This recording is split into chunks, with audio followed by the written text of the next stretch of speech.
Hi, I'm Nicholeen Peck, and I am the owner of Teaching Self-Government, which is a parenting program that teaches family members how to take ownership over their own behaviors and how to have a change of heart. In this video, we're going to be talking about how family environment and background influence child development.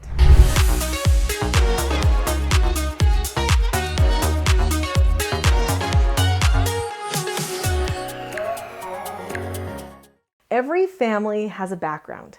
We all have a story. Sometimes our background is something we have to overcome, and sometimes it's something that strengthens us. But our family background, no matter whether it strengthens us or it created obstacles in our lives, actually makes us who we are. It forms our identity. So it's super important to know how to form your family so that the background for your children can lead to better child development. Here are some tips for how to strengthen your family environment so that you can have the greatest impact on good development for your children. The environment definitely is a factor in how a child develops. In fact, in the Teaching Self-Government program that I teach, I talk about how we have to create a family government or family culture in order to create an environment where a person will learn self-government. What is a family culture? Family culture is literally the nourishing place where a person grows. It is the place that forms our ideas, our thoughts, provides us with the lens that we will see the entire world through.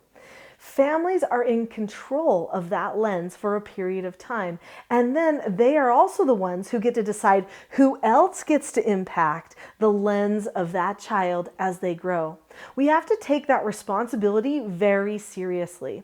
For instance, in our family, we decided a long time ago that just because something was rated a certain thing by a game company or a video guild or movie guild or whoever does the ratings, that didn't mean that we were going to trust it for our culture and our standards as a family. So we decided that we would preview the majority of the things that we would ever show our children. This meant that even PG movies were sometimes previewed because I didn't want to show my children things with attitude problem when they were young. Why would I do that? Why would I teach my children to have attitude problems? That attitude problems are somehow funny, controlling, or desirable, because that's what they get to see when they see movies, child movies even, that have attitude problems and cheeky humor. So parents get that, but the children get something completely different out of it, and they start acting out in those same ways. So we preview. This is us deciding to be the lens for the children. And then as they grow older and older, they can get exposed to more things because they've got a good foundation, a good grounding in that family culture that we've created. There are many other aspects to our family culture. For instance, we have good communication skills. We decided a long time ago that we would have good problem-solving skills that we would use together as a family. And we would meet together often to discuss how we were doing at our communication and at becoming the type of family that we wanted to be. One thing that makes a great family environment is for every person to know that they are in charge of their own success. That they don't get to use anybody else for an excuse for whether they're happy or sad, whether they did well or didn't. They learn self-government. Self-government is being able to determine the cause and effect of any given situation and possessing a knowledge of your own behaviors so that you can control them. We taught our children how to see themselves in the lens of self-government.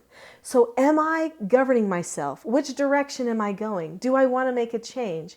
How is my mood? How is my tone? How am I coming across to other people? Am I making the point that I want to in the way that I want to? Could I communicate in any more effective ways?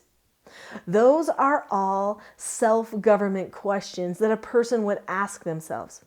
We help them prepare for self-government by creating an environment in our home that establishes self-government as part of our home culture.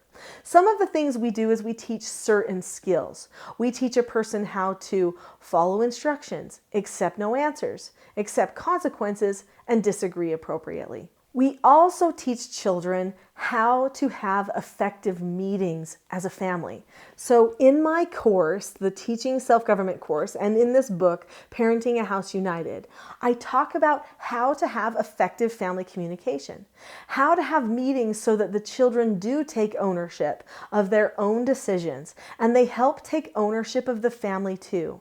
They don't feel like the parents are just doing stuff to them, but that everybody's working together to get along better for a shared goal. A vision.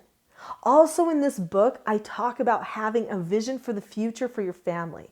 I talk about creating a family vision of who you're becoming 10 or 20 years in the future. So how does the environment actually impact the development of the child? Well, the child will feel more secure. They'll have more purpose when they feel like they know where they're going.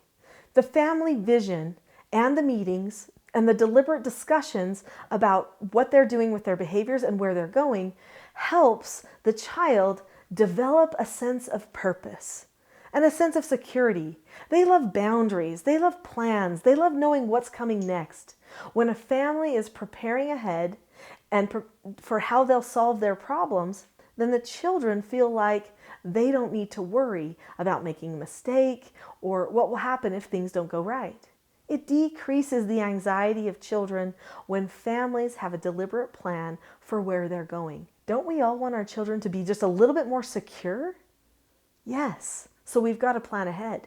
When you deliberately decide as a family how you will connect together as a group, through meetings and through communication by looking in each other's eyes, talking in a certain way about problems, this establishes a very secure bond or connection for the children.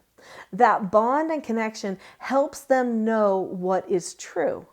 When they feel a connection with you, they're going to listen to what you have to say even more. This helps them absorb more of your teachings. That's a fantastic developmental result of a child that lives in a really functioning home.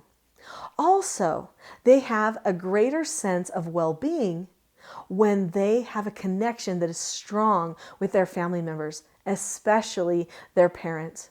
When children don't have the opportunity to connect often and in really meaningful ways with their parents, they have a sense of being alone. They worry more. They stress more, and they're often not as good at social interactions. The family is the first social unit of society. It is the first social unit that any person experiences. It is literally the training ground for social, unless we turn our children over to the media or friends of their same age to learn their social skills, which I hope we would never do. The family teaches our children how to get along with others, how to solve problems with others, how to reach out in love, how to show appreciation, how to be okay when things don't go right, how to survive and create and work. These are all character development qualities. That is probably one of the most significant bonuses of having a good, strong family culture that's based on self-government, is the child develops a good character. If the parents are self-governing, they're being honest. Manipulations like emotions and threats, those are all lies, and they feel like lies to the child. But when you have planned words that you're going to be saying to the child when something goes wrong, then that child knows you're telling the truth, especially because you taught it to them before you ever used those skills or corrected the problem in that way. This predictability, based on honesty, allows them to trust you and to focus the majority of their efforts on their own character development.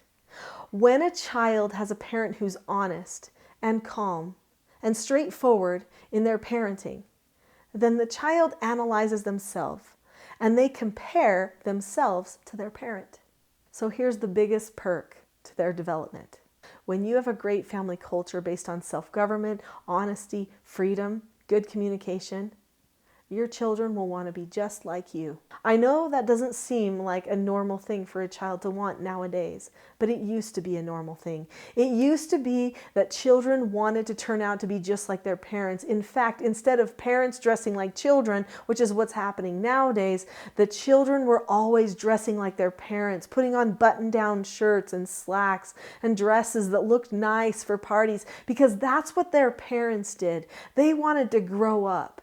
Now our society wants everybody not to grow up. I think part of that rests in the development of the children that's happening in the homes, the schools, and society at large. We're not teaching the children to trust their parents. If they trust you and your leadership, they'll want to be just like you. And you know they'll find more happiness there. There's so many more things that I could talk about related to good child development. I think you'll really enjoy the next video called How to Teach Problem Solving to Kids. Click on it in the top corner here.